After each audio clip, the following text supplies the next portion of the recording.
5 ഘട്ടം കഴിഞ്ഞ സാഹചര്യത്തിൽ ഇനി 115 സീറ്റുകളുടെ മാത്രമേ തിരഞ്ഞെടുപ്പ് നടക്കാൻ ബാക്കിയുള്ളൂ.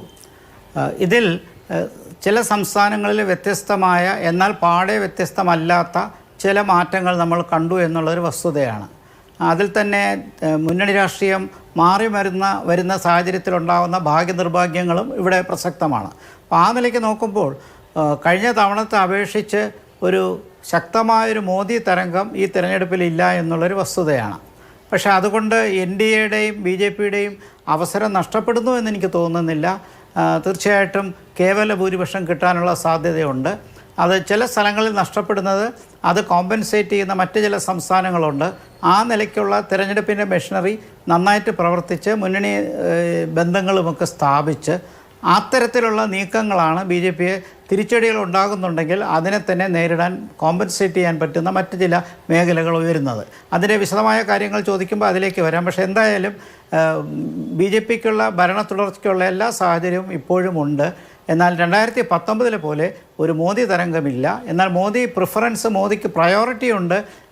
ഉത്തരേന്ത്യയിലുള്ള ഏത് മേഖലയിൽ ചെന്നാലും അവരുടെയൊക്കെ പൊതു സ്ഥാനാർത്ഥി എന്ന് പറയുന്നത് മോദി തന്നെയാണ്.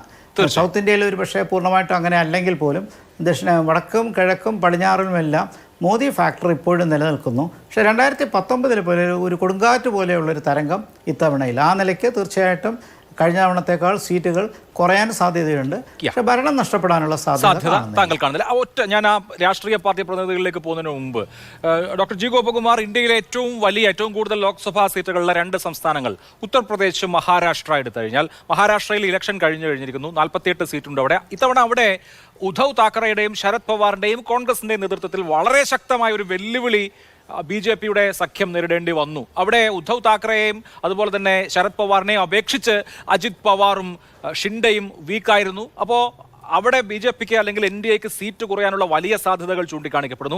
ഉത്തർപ്രദേശിൽ എന്തോ ചിലത് സംഭവിക്കുന്നു എന്നതിൻ്റെ സൂചനകൾ, അണ്ടർ കറൻസ് ഉണ്ട് എന്ന് വ്യാപകമായി പ്രചരിപ്പിക്കപ്പെടുന്നു. അത് അന്തിമമായി ഞാൻ പറയാൻ ആളല്ല എങ്കിൽ പോലും ഇന്നലെയൊക്കെ പ്രയാഗ്രാജിലും അതുപോലെ തന്നെ ഫുൽപൂരിലുമൊക്കെ അഖിലേഷ് യാദവിനും രാഹുൽ ഗാന്ധിക്കും ഒക്കെ കിട്ടിയ വരവേൽപ്പ്, ജനക്കൂട്ടത്തിന്റെ ആവേശം, ഇതൊക്കെ ദിശാസൂചികകളാണ് എന്ന് കരുതുന്നവരുണ്ട്. BJP കഴിഞ്ഞ തവണ 62 സീറ്റ് നേടി. ഇത്തവണ 75+ ആണ് ഉത്തർപ്രദേശിൽ കണ്ടത്. അപ്പോൾ ഉത്തർപ്രദേശും മഹാരാഷ്ട്രയും ഇത്തവണ BJPക്ക് കഴിഞ്ഞ തവണത്തേതിനെ അപേക്ഷിച്ച് സീറ്റുകൾ കുറയുന്ന മേഖലകളായി, സംസ്ഥാനങ്ങളായി മാറാനുള്ള സാധ്യതയുണ്ടോ? അത് ഈ ഓവറോൾ ഇലക്ഷനിൽ എന്ത് ഇമ്പാക്ട് ഉണ്ടാക്കും എന്നാണ് താങ്കൾ വിചാരിക്കുന്നത്?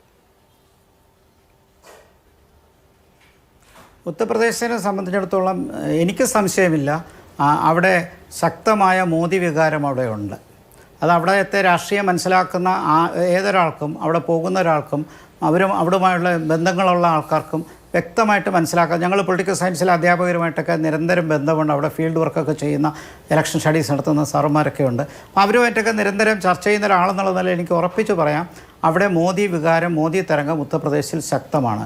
കഴിഞ്ഞ തവണത്തേക്കാൾ 7 സീറ്റെങ്കിലും കൂടുതൽ കിട്ടി. 70 സീറ്റിനടുത്ത് BJPക്ക് കിട്ടേണ്ട സ്ഥലമാണ്. കാരണം ഉത്തർപ്രദേശിലെ അവിടുത്തെ 2 പ്രധാനപ്പെട്ട ഘടകങ്ങൾ, 3 പറയാം. പക്ഷേ 2 പറയുന്നതിനകത്ത് ഏറ്റവും ആദ്യം വരുന്നത് സാമൂഹ്യക്ഷേമ പെൻഷനും സാമൂഹ്യക്ഷേമ പദ്ധതികൾ ഉൾപ്പെടെ ഒത്തിരി കാര്യങ്ങൾ പാവപ്പെട്ട ആൾക്കാർക്ക് ചെയ്തു കൊടുത്തതിൻ്റെ താല്പര്യം അവിടുത്തെ ജനങ്ങളുടെ ഇടയിലുണ്ട്. അവിടെ പട്ടിണി മാറിയെന്ന് പൂർണ്ണമായിട്ട് പറയാൻ പറ്റില്ല. പക്ഷേ തീർച്ചയായിട്ടും സോഷ്യൽ വെൽഫെയർ പെൻഷൻ്റെ ഇമ്പാക്റ്റ് വളരെ ശക്തമാണ്. അതോടൊപ്പം കണക്ടിവിറ്റിയുടെ കാര്യത്തിൽ ഉത്തർപ്രദേശ് കഴിഞ്ഞ എത്രയോ കാലത്തിനേക്കാൾ മുൻപന്തിയിലാണ്, നിയമവാഴ്ചയിൽ മുൻപന്തിയിലാണ്, വലിയ മാറ്റങ്ങൾ ഉണ്ടാക്കി.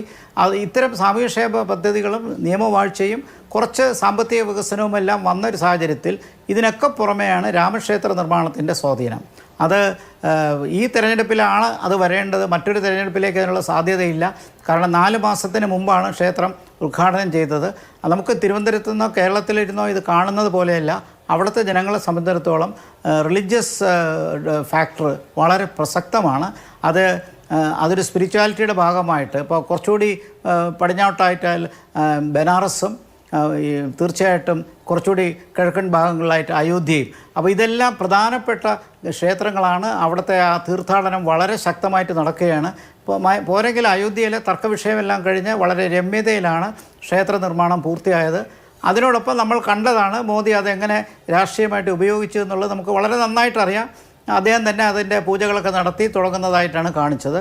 ഇതിനൊക്കെ പുറമെ അവിടുത്തെ മുഖ്യമന്ത്രി അദ്ദേഹത്തിൻ്റെ സ്വാധീനവും ഈ അവിടുത്തെ ഭരണ അനുകൂല വികാരം സൃഷ്ടിക്കുന്നതിൽ കാരണമാക്കുന്നു. കാരണം യു പി നഷ്ടപ്പെട്ടാൽ BJPക്ക് ഭരണം നഷ്ടപ്പെടും തീർച്ചയായിട്ടും. പക്ഷേ യു പിയിൽ കൂടുതൽ സീറ്റുകൾ വേണ്ടതാണ് എന്നുള്ളതാണ് വസ്തുത. തീർച്ചയായും യു പിയിൽ എന്ത് സംഭവിക്കും എന്നുള്ളതാണ് ഏറ്റവും കൗതുകകരം.